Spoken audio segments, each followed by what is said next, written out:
And this tile was base coated in 3 coats of FN 011 light blue.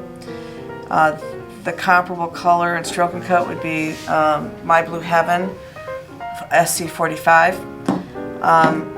This tile needs to be dry before you attempt to transfer it. See how sharp the edges are? To get that sharp edge tile, we're going to brush this glazed tile with some water. Yeah. FN, 3 coats of FN 11 light blue. And then I'm going to stick this tile down. And then that wet tile, that wet glaze, is going to help stick this down. Now you can do a couple things. You can put a real light coat of light blue back over the tile. If you had any gaps in this, that's what I would recommend doing. That way it would fill any gaps. But this is really sticking down nice because my tile was nice and dry. So I'm just going to go ahead and start applying some glaze. Another thing that I'd like to do is just kind of burnish with your finger.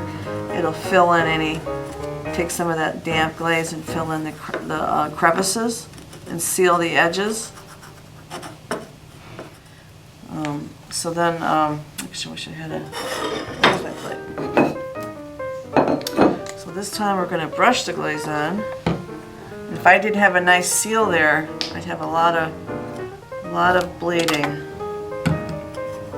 So I'm going to just brush on my color I'm using is Cant-Elope SC97. Obviously you can use any color you like.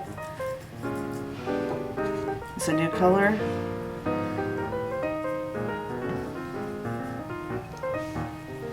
I'm going to tip my petals with orange peel for a shade.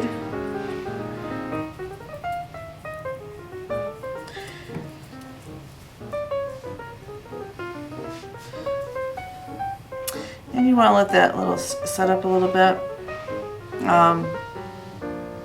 You could put 2 coats on if you like. So if I want to tip my edges, my tips, just tip your brush in orange peel for a shade color.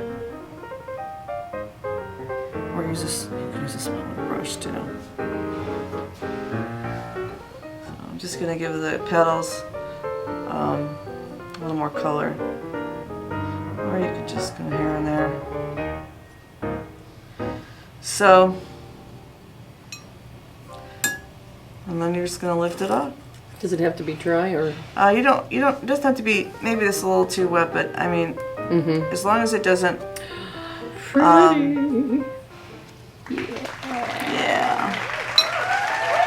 So, I could have let it dry a little bit more.